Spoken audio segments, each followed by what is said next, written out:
முத்துக்குமார்னு ஒருத்தர் ஈழ விஷயத்துக்காக தன்னை தற்கொலை பண்ணிக்கிட்டார். பெரிய இஷ்யூவா போச்சு. அந்த சம்பவத்தின் வரும்போது சீமான் சீன்லயே இல்ல.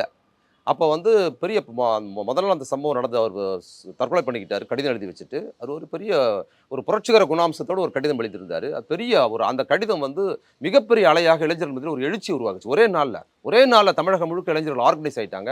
எங்க பாரு முத்துக்குமாரோட அந்த தியாகம் குறித்து பேசு வருது.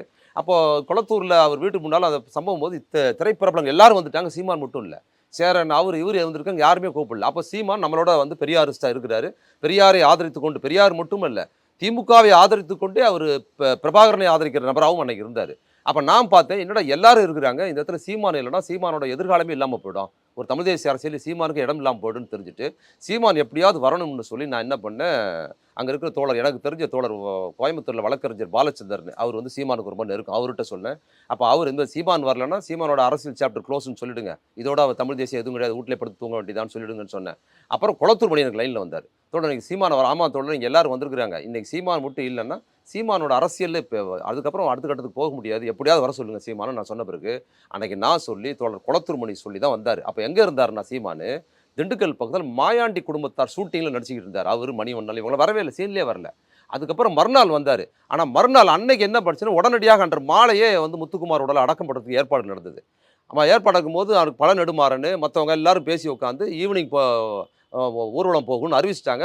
டிவிலெலாம் ஸ்கோரிங் வந்துருச்சு போதுன்னு சொல்லி. நான் பார்த்து எனக்கு ரொம்ப கடுப்பாயிடுச்சு. நான் என்ன பண்ணேன் முத்துக்குமார் கடிதத்தை எடுத்து வச்சு என்னோட உடலை வைத்துக்கொண்டு நீங்கள் எவ்வளவு நாள் போராடுவீர்களோ அவ்வளவு நாள் போராடுகள்னு அவன் சொல்லியிருக்கிறான்.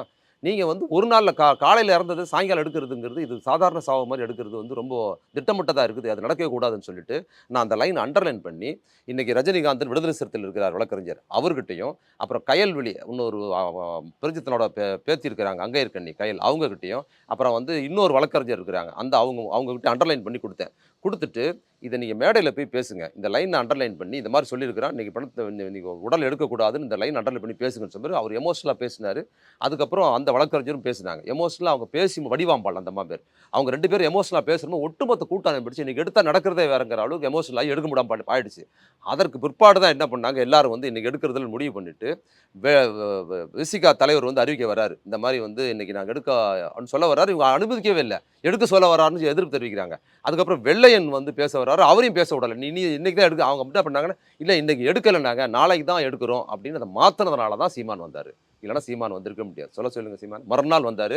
எனக்கு ஃபோன் பண்ணார். மத்தியானம் அவர் மணிவண்ணன் எல்லாம் வராங்க.